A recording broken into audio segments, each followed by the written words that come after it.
إن الحمد لله نحمده ونستعينه ونستغفره ونعوذ بالله من شرور أنفسنا وسيئات أعمالنا. من يهده الله فلا مضل له ومن يضلله فلا هادي له، وأشهد أن لا إله إلا الله وحده لا شريك له، وأشهد أن محمدا عبده ورسوله. يا أيها الذين آمنوا اتقوا الله حق تقاته ولا تموتن إلا وأنتم مسلمون. يا أيها الناس اتقوا ربكم الذي خلقكم من نفس واحدة وخلق منها زوجها وبث منهما رجالا كثيرا ونساء، واتقوا الله الذي تساءلون به والأرحام إن الله كان عليكم رقيبا. يا أيها الذين آمنوا اتقوا الله وقولوا قولا سديدا يصلح لكم أعمالكم ويغفر لكم ذنوبكم، ومن يطع الله ورسوله فقد فاز فوزا عظيما. اللهم صل على محمد وعلى آل محمد كما صليت على إبراهيم وعلى آل إبراهيم إنك حميد مجيد. اللهم بارك على محمد وعلى آل محمد كما باركت على إبراهيم وعلى آل إبراهيم إنك حميد مجيد. أما بعد، فإن خير الحديث كتاب الله، وخير الهدي هدي محمد صلى الله عليه وسلم، وشر الأمور محدثاتها، وكل محدثة بدعة، وكل بدعة ضلالة، وكل ضلالة في النار. أعوذ بالله السميع العليم من الشيطان الرجيم. بسم الله الرحمن الرحيم. ظهر الفساد في البر والبحر بما كسبت أيدي الناس، أو كما قال الله تبارك وتعالى في مقام آخر: وإن يمسسك الله بضر فلا كاشف له إلا هو، وإن يردك بخير فلا راد لفضله يصيب به من يشاء من عباده وهو الغفور الرحيم. أو كما قال عليه الصلاة والسلام: لا عدوى ولا طيرة ولا هامة ولا صفار. ذی وقار و ذی احتشام ہمہ قسم کے حمد کے پاک اور منزہ کلمات اللہ رب العزت کی ذات کے لیے خاص ہیں، جو ہم سب کے خالق و مالک و رازق بھی ہیں۔ حمد و ثنا کے بعد درود و سلام کی برکھا برسے جناب محمد الرسول اللہ صلوات اللہ وسلام علیہ کی ذات اقدس پر، جس نبی کی وجہ سے اللہ رب العزت نے ہمیں اسلام جیسی عظیم نعمت سے نوازا ہے۔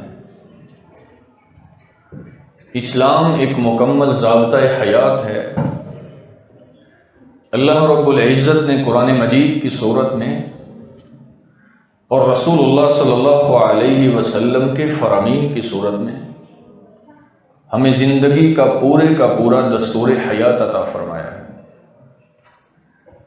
کوئی ایسا انسان نہیں ہے جو مسلمان بھی ہو اور اس کے ساتھ یہ عقیدہ بھی رکھے کہ میری زندگی کے تمام مسائل کا حل قرآن یا حدیث میں موجود نہیں ہے۔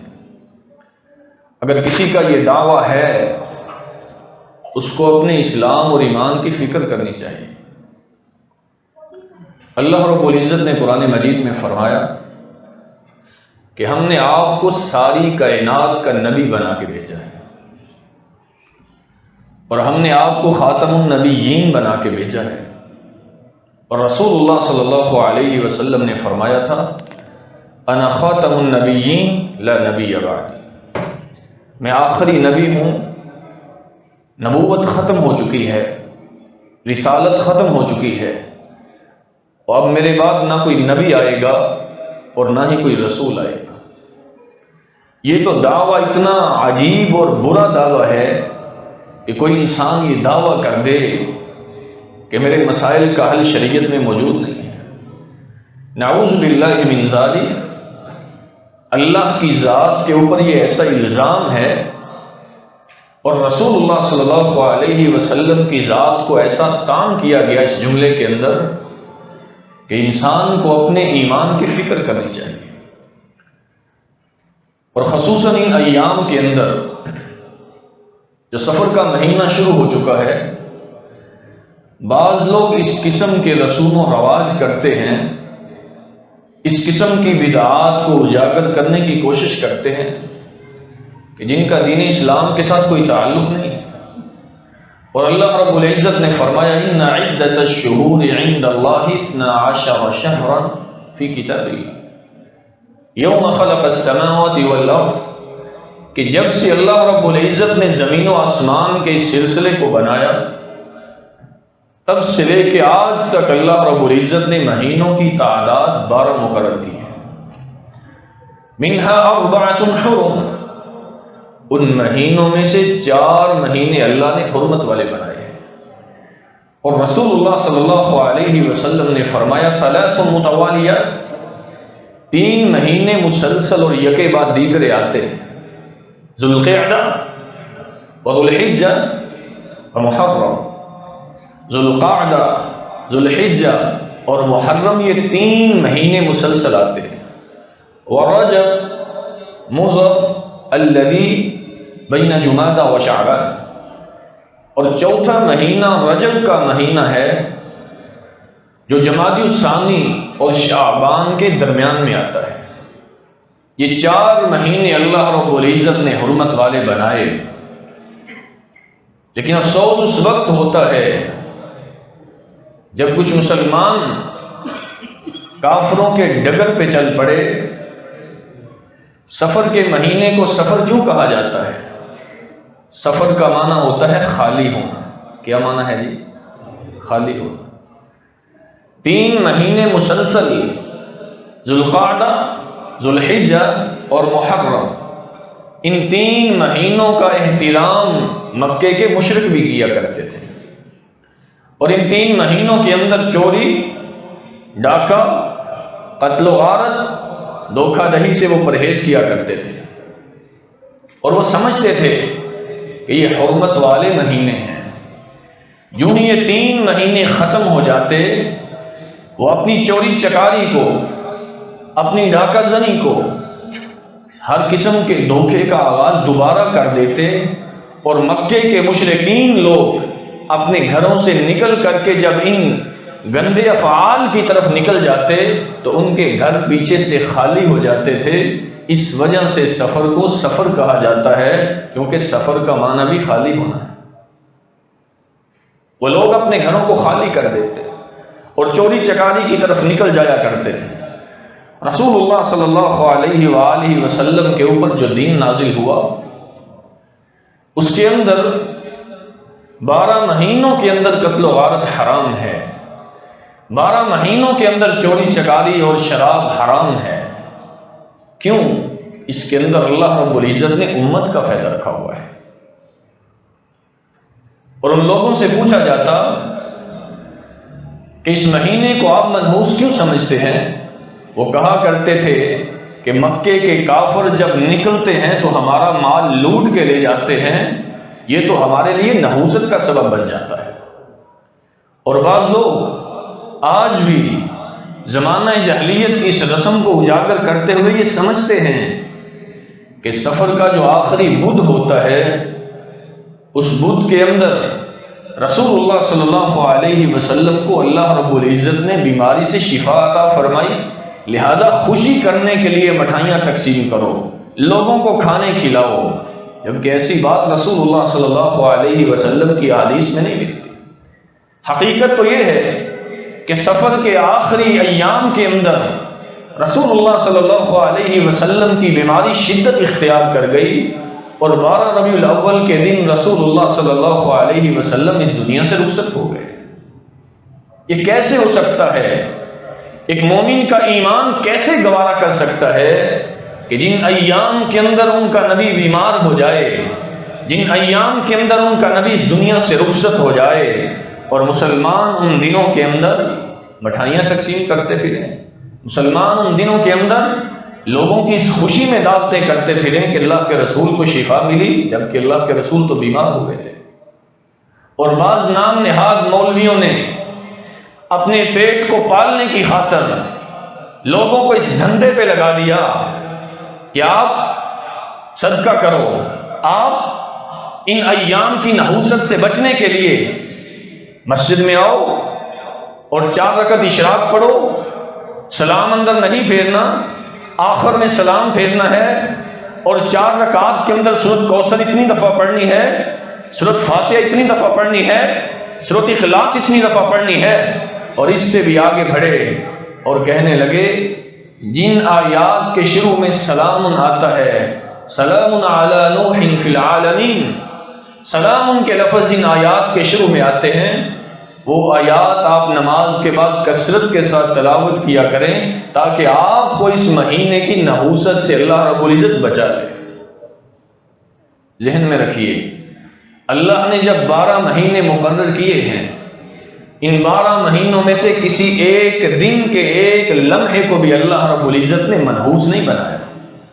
ہمیشہ نحوست انسان کے اپنے اعمال کی وجہ سے آتی ہے۔ لوگ برے عمل کرتے ہیں، ظہر الفساد فی البر والبحر بما کسبت ایدی الناس، جو لوگوں کے اوپر یہ برائیاں آتی ہیں، آفتیں آتی ہیں، پریشانیاں آتی ہیں، مصیبتیں آتی ہیں، کہا بما کسبت ایدی الناس، لوگوں کے ہاتھ جو کماتے ہیں، لوگوں کے ہاتھ جو کام کرتے ہیں، ان غلط رویوں اور کاموں کی وجہ سے مصیبتیں آتی ہیں۔ اور بعض لوگ اس قدر عجیب رویہ رکھے ہوئے ہیں دین اسلام کے ساتھ اور اس مہینے کے ساتھ کہ اس مہینے کے اندر اگر کسی کے گھر میں بچہ پیدا ہو گیا تو اس کی خیر نہیں ہے۔ اس مہینے کے اندر اگر کسی کو ایک بیماری لگ گئی تو اس کے ساتھ اس کو 7 اور بیماریاں لگیں گی، کیونکہ یہ مہینہ نعوذ باللہ منحوس ہے۔ کچھ لوگ اس سے بھی نحوست میں آگے بڑھے، جنہوں نے دین اسلام کو پس پش ڈال دیا۔ 50 لاکھ، 1 کروڑ، 2-4 کروڑ اپنی کوٹھی پہ لگا کے، اپنے پلازے پہ لگا کے، اپنی دکان پہ لگا کے، اپنے مکان پہ لگا کے، اس کے اوپر ہنڈیا کو الٹا کر کے رکھ دیا کہ کہیں کسی کی نظر نہ ہو جائے۔ کیسا یہ عقیدہ ہے جو مکے کے مشرکوں کے اندر پایا جاتا تھا، اور آج کے مسلمانوں نے اس کو ایز اٹ از ویسے لے لیا۔ نئی گاڑی لی، نیا رکشہ لیا، کوئی اور سواری لی، اس کے پیچھے ایک بلیک رنگ کا جوتا لٹکا دیا۔ پوچھا آپ نے یہ کیوں کیا؟ کہا میں نے اس لیے کیا ہے کہیں میری گاڑی کو نظر نہ ہو جائے۔ ایک جوتے کے اوپر اس کو اتنا یقین ہے، اور اللہ رب العزت کی ذات جو ساری کائنات کو پالنے والی ہے، اور اس کا یقین اس رب کی ذات سے ختم ہو گیا۔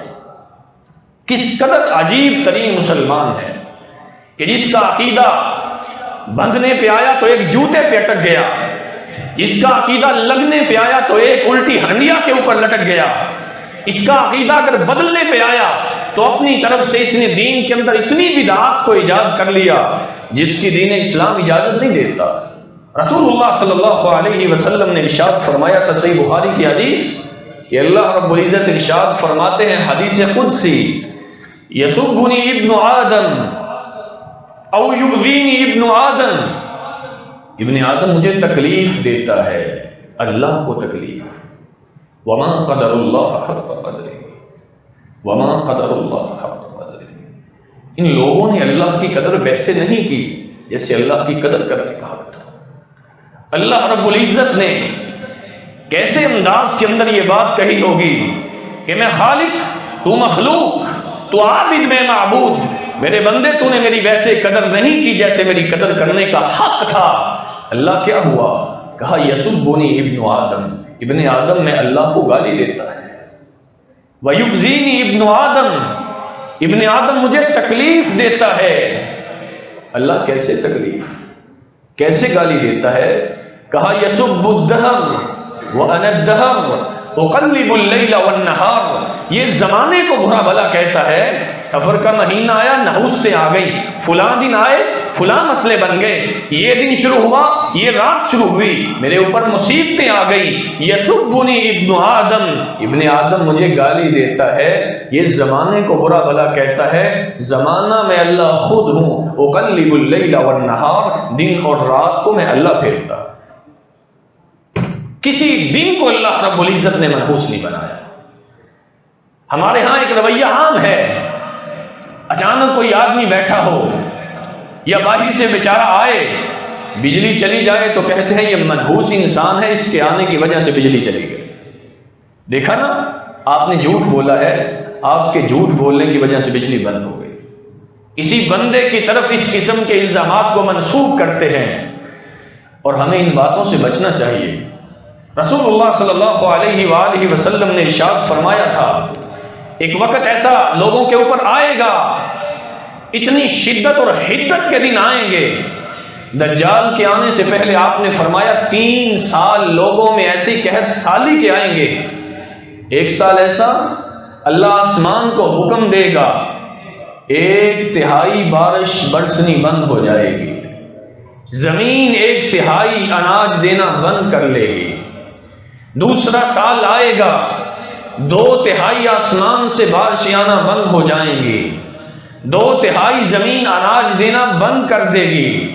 تیسرا سال آئے گا، آسمان سے بارش برسنی بالکل بند ہو جائے گی، زمین اناج اگانا بالکل بند کر دے گی، لوگ بھوک اور پیاس کی شدت کی وجہ سے مرنے لگ جائیں گے۔ اچانک دجال کا ظہور ہو جائے گا، وہ آسمان کی طرف اشارہ کرے گا، امطر علینا، ہمارے اوپر بارش برسا، آسمان سے بارش برسنی شروع ہو جائے گی۔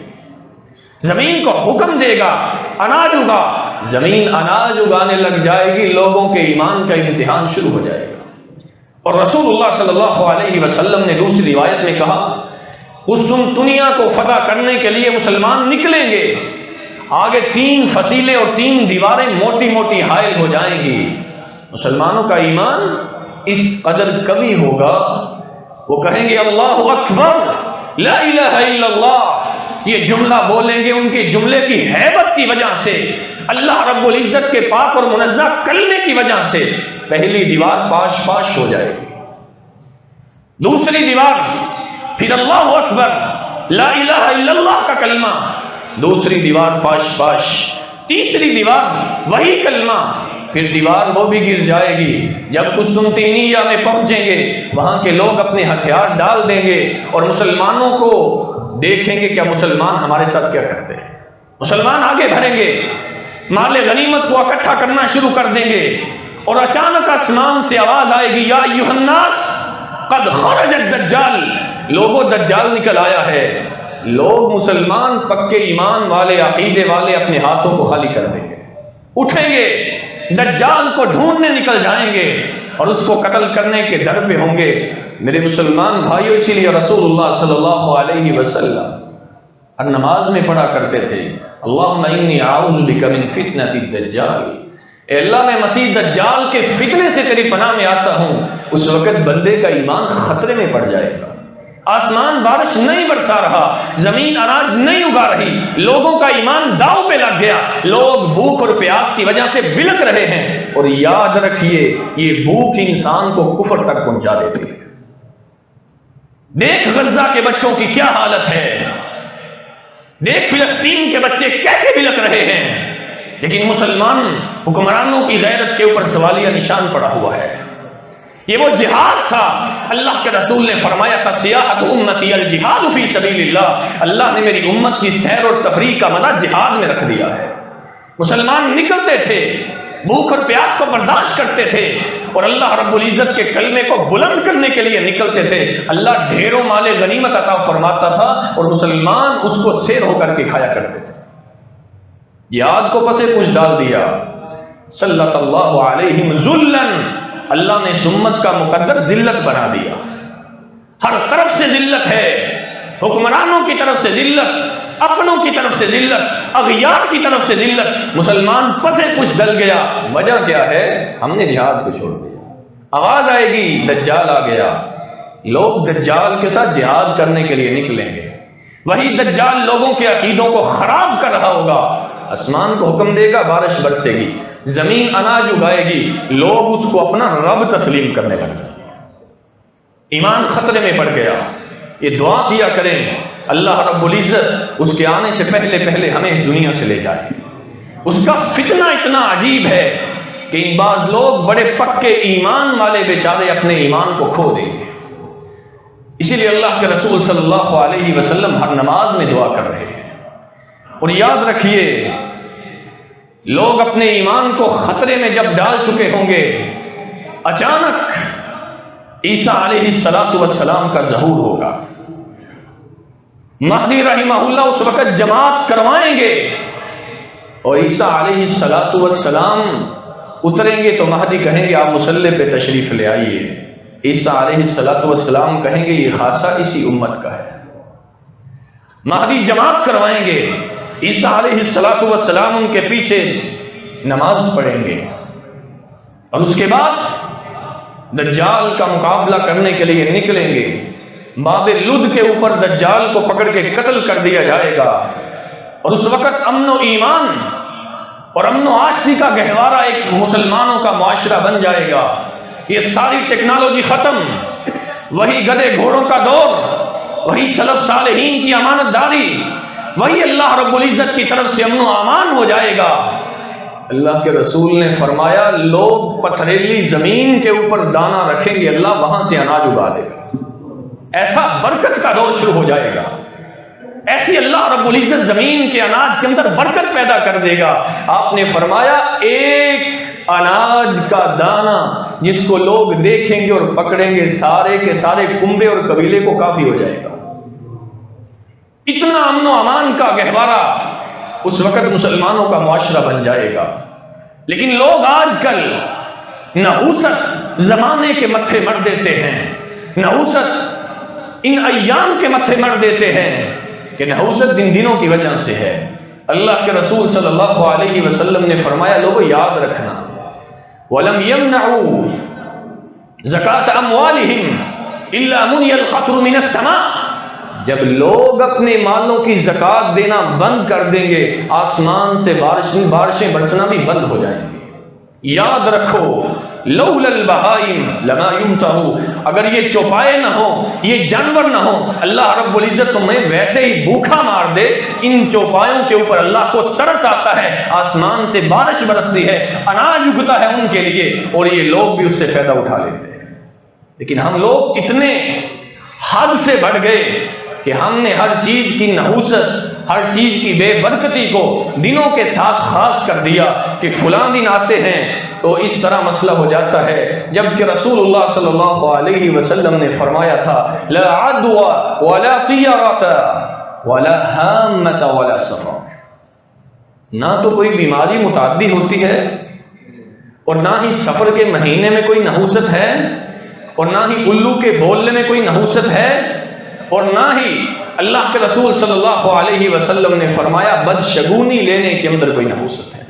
لوگ بدشگونیاں لیتے ہیں، آج کل بیماری کو متعدی سمجھنے لگ جاتے ہیں۔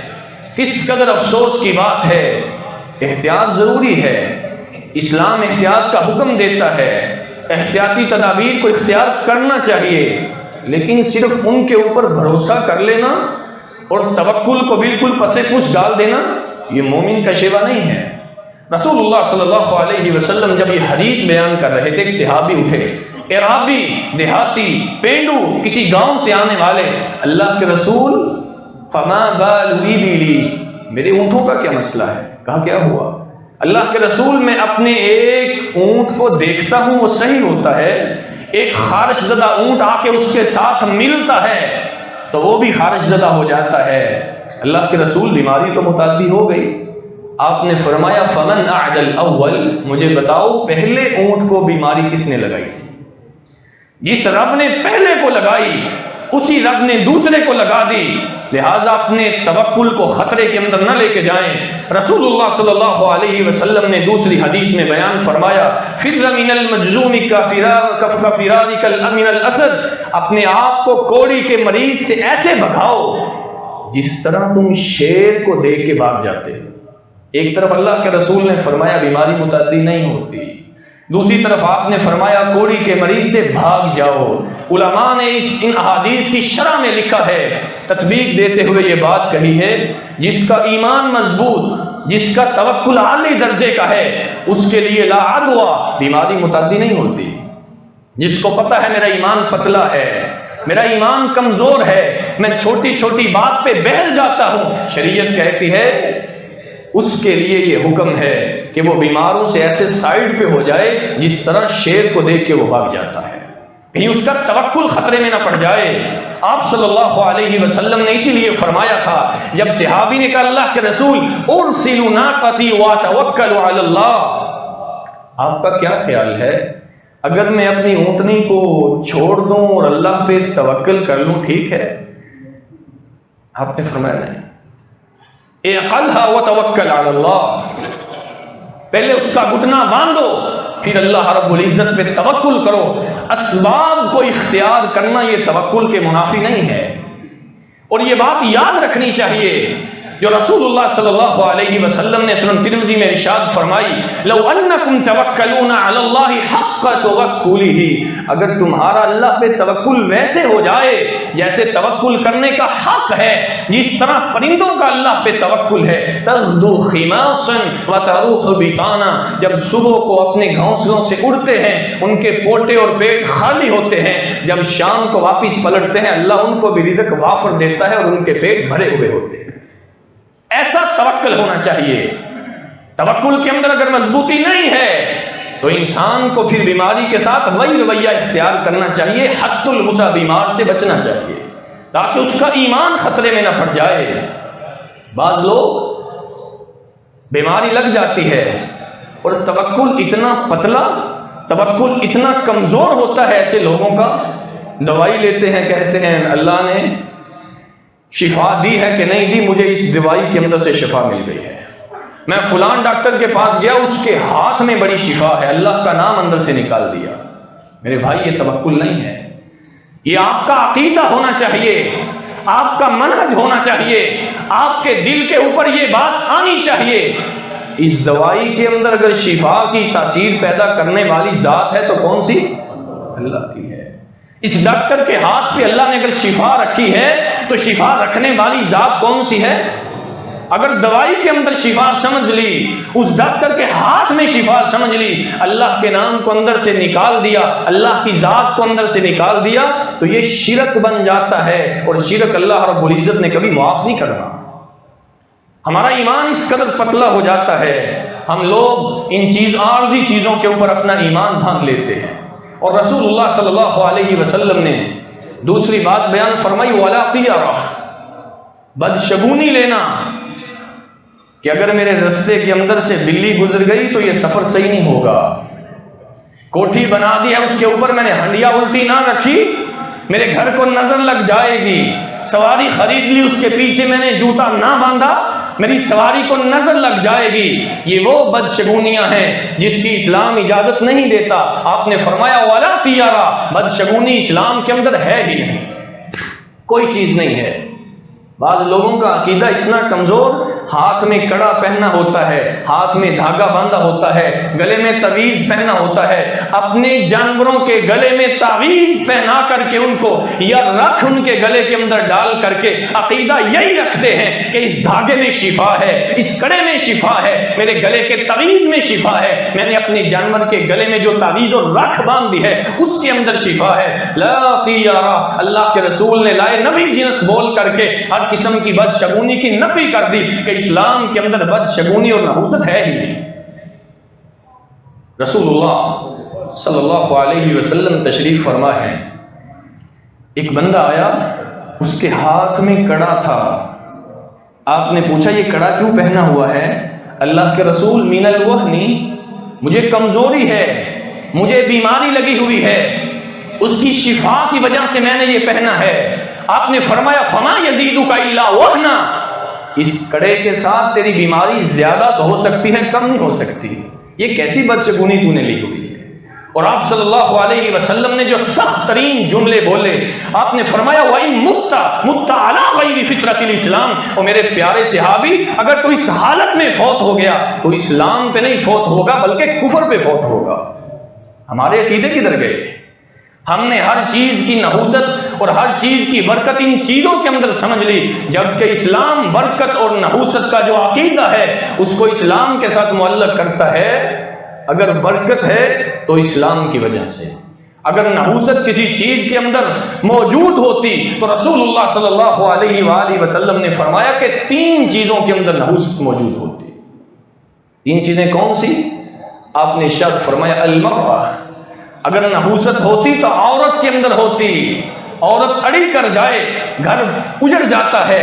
آپ نے فرمایا اگر نحوست ہوتی، والمرکب، سواری کے اندر ہوتی، گھوڑا اڑی کر جائے میدان جہاد کے اندر مسلمان شکست خوردہ ہو سکتا ہے۔ آپ نے فرمایا اگر نحوست ہوتی، والدار، گھر کے اندر ہوتی، گھر چھوٹا ہو تو انسان کے لیے وہ منحوس بن جاتا ہے، کوئی آئے کوئی جائے، گھر کا مہمان آ جائے تو بیچارہ پریشان ہو جاتا ہے، میں نے اس کو بٹھانا کس جگہ پہ۔ آپ نے فرمایا اگر نحوست ہوتی تو ان 3 چیزوں میں ہونی تھی، لیکن نحوست ہے ہی نہیں، نحوست کا اسلام کے ساتھ کوئی تعلق نہیں ہے۔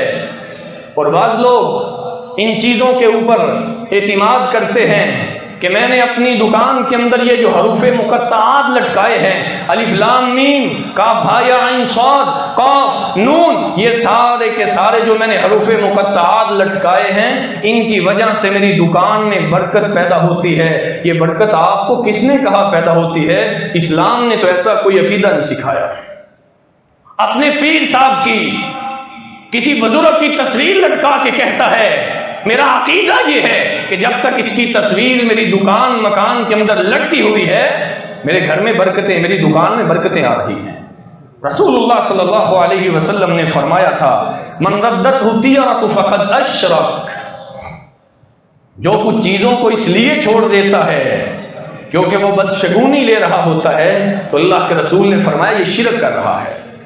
اس تصویر کو کیوں نہیں اتار رہا؟ اس کے ساتھ ہی عقیدہ لگا ہوا ہے کہ جب تک یہ لگی رہے گی تو رزق آئے گا۔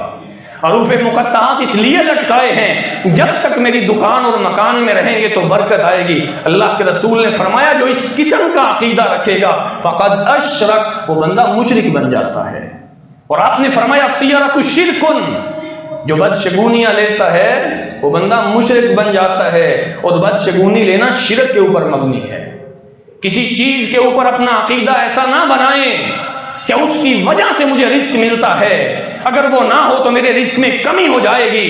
دیکھ چھوٹے سے بچے عبداللہ ابن عباس ہیں، اللہ کے رسول کے پیچھے سوار ہیں سواری پہ، آپ نے فرمایا یا غلام، او میرے پیارے بچے میری بات کو سن، لبیک و سعدیک یا رسول اللہ، اللہ کے رسول میرے ماں باپ آپ پہ فدا ہو جائیں، آپ ارشاد فرمائیے۔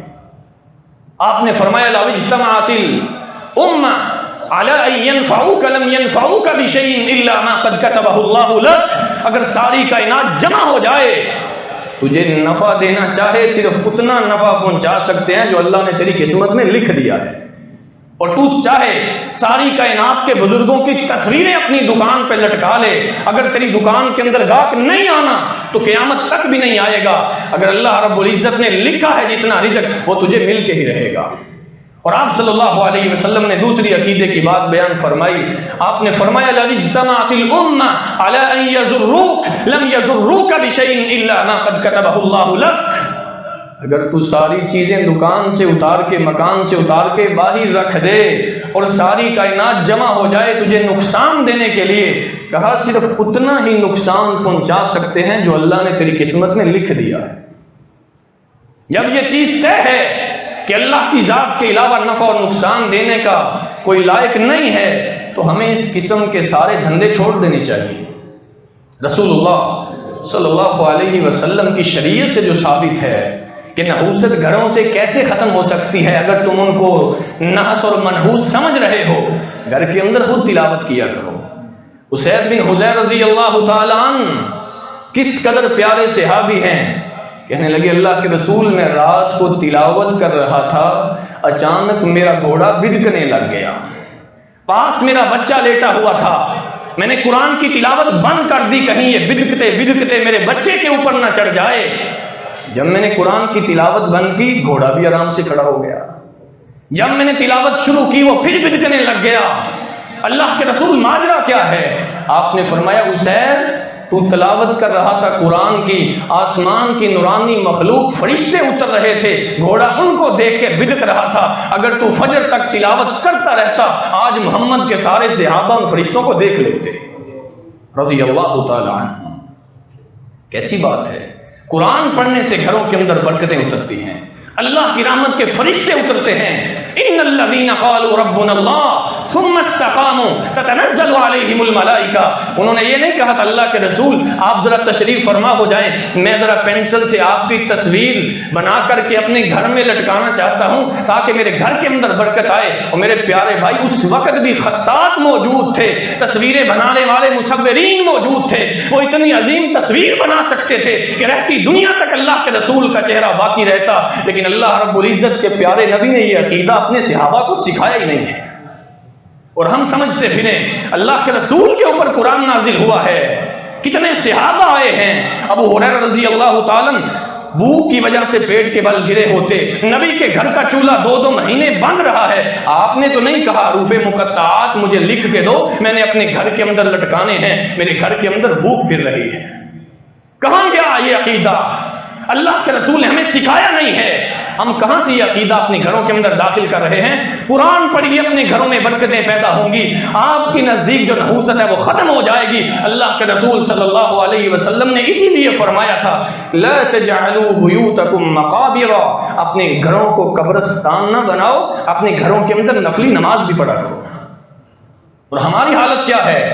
ہم ایسے بے توفیق انسان ہیں کہ ہم فجر کے وقت فرض کے لیے نہیں اٹھتے، ظہر کے وقت کاروبار جان نہیں چھوڑتا، عصر کے وقت کاروبار جان نہیں چھوڑتا، مغرب کے وقت اولاد جان نہیں چھوڑتی، عشاء کے وقت بستر جان نہیں چھوڑتا، ساری نمازیں ایسے ضائع ہو گئی، اور ہم سمجھتے ہیں ہمارے گھروں کے اندر برکتیں ایسے اتریں جیسے لوگ خوشحال پھرتے ہیں۔ میرے پیارے بھائی ایسے برکتیں نہیں اترا کرتی، ایسے رحمتیں نہیں اترا کرتی۔ اللہ کے رسول مصلی پہ کھڑے ہیں، حتی تورمت قدما حتی تتفطر قدما، اللہ کے رسول قدم مبارک پہ ورم آ گئے، آپ کے قدم مبارک پھٹ گئے۔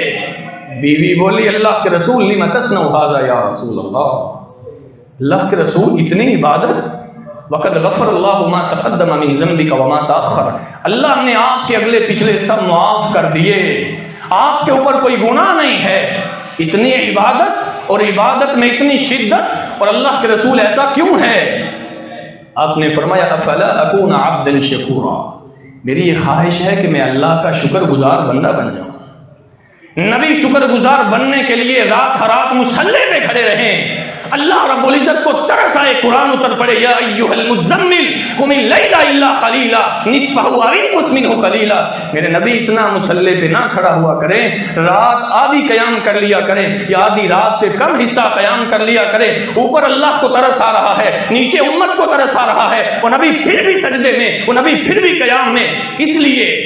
اپنی امت کی خاطر، اور یہ امت اس نبی کی شفاعت لینے کی خاطر فجر کے وقت اٹھ نہیں سکتی، اور نحوستوں کا ذہن ایسا بنایا ہوا ہے کہ یہ بھی نحوست، یہ کیا تو نحوست، وہ کیا تو نحوست۔ اور میرے پیارے بھائی اس طرح نحوستیں نہیں آیا کرتی، اور اس طرح برکتیں بھی نہیں آیا کرتی۔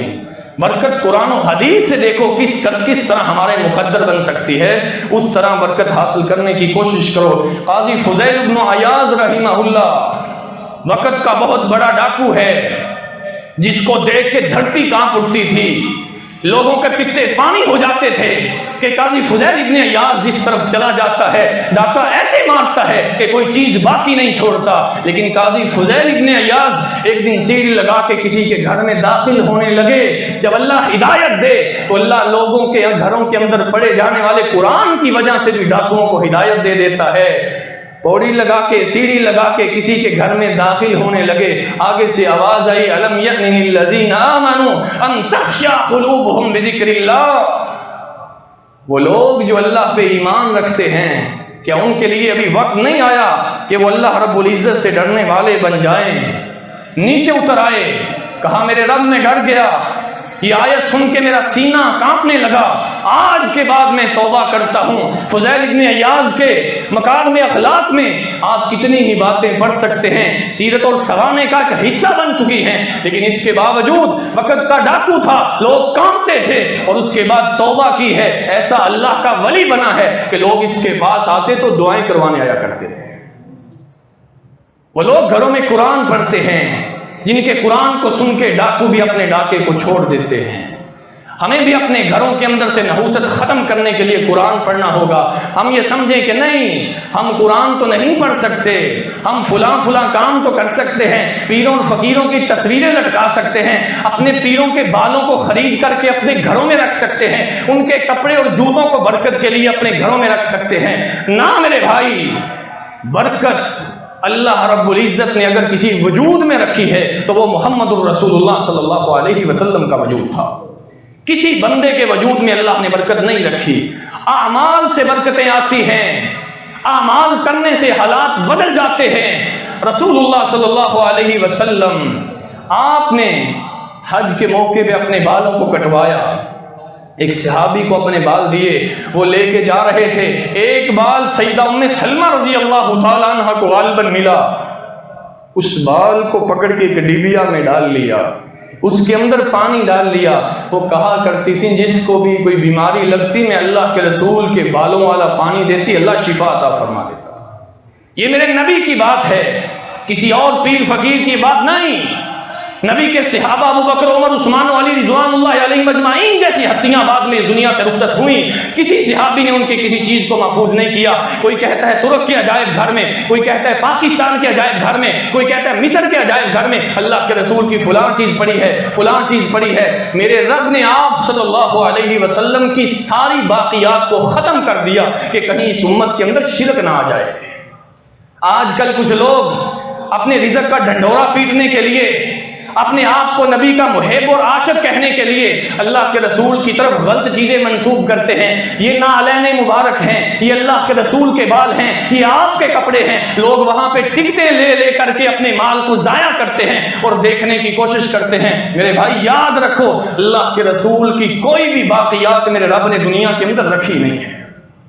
رسول اللہ صلی اللہ علیہ وسلم کے وجود میں برکت۔ سیدنا جابر رضی اللہ تعالیٰ عنہ غزوہ خندق کا موقع، میرے نبی نے اپنے پیٹ پہ پتھر باندھے ہوئے، صحابہ نے باندھے ہوئے، حضرت جابر سے برداشت نہ ہوا، گھر بیوی کے پاس گئے، کہا میرے ماں باپ میرے نبی کے اوپر قربان ہو جائیں، میں نے اللہ کے رسول کو دیکھا آپ کے پیٹ پہ پتھر بندھے ہوئے، مجھے بتا گھر کے اندر کھانے کے لیے کیا ہے؟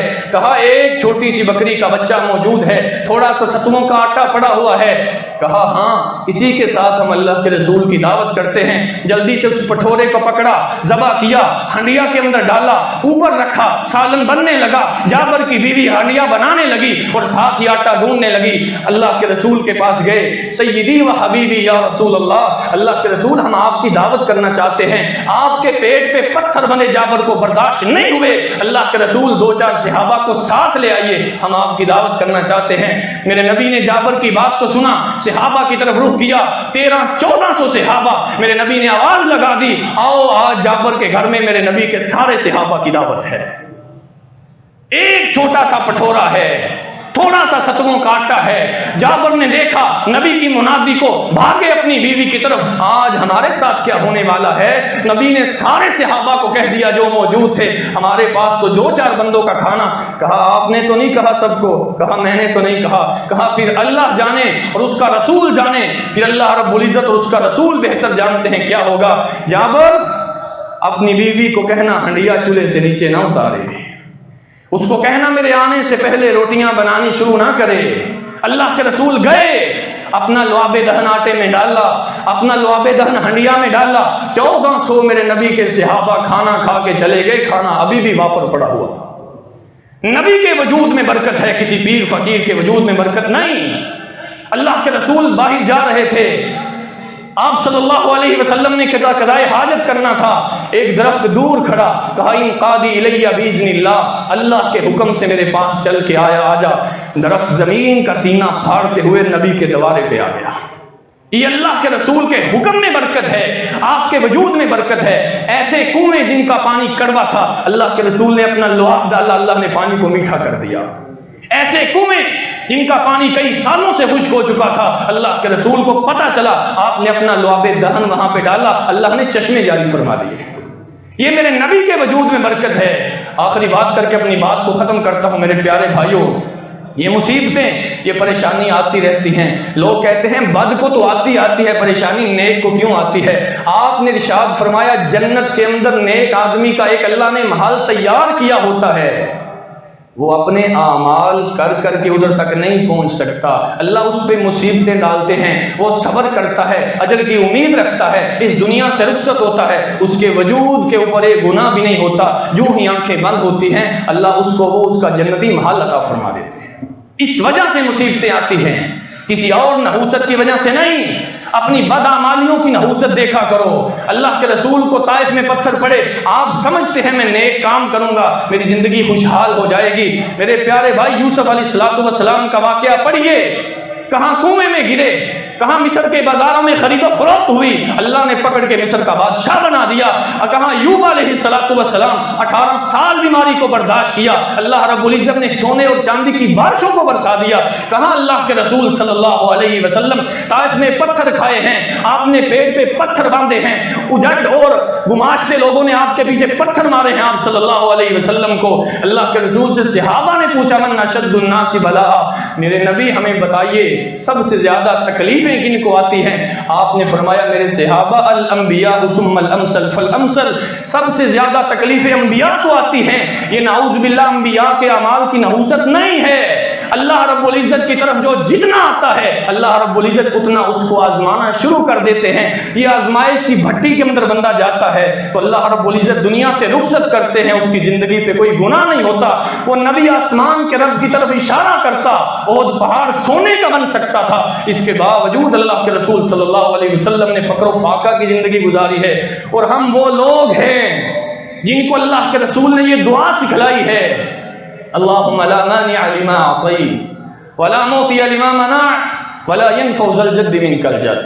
ہم کیسے پریشان ہو گئے، ہم کیسے گرد و پیش لیل و نہار کی گرد و پیش کے اندر آ کے ہم نے یہ سمجھ لیا کہ نحوست زمانے کا مقدر ہے۔ نہیں میرے پیارے بھائی، اسلام کے اندر برکت اور نحوست کا جو تصور ہے اس کو ہمیں اچھے طریقے سے سمجھنا ہوگا تاکہ کہیں ہمارے اعمال نہ ضائع ہو جائیں۔ اللہ رب العزت ہمارے گناہوں کو معاف فرمائے، اپنے نیک بندوں کے اندر ہمیں شامل فرمائے۔ وآخر دعوانا الحمدللہ رب العالمین۔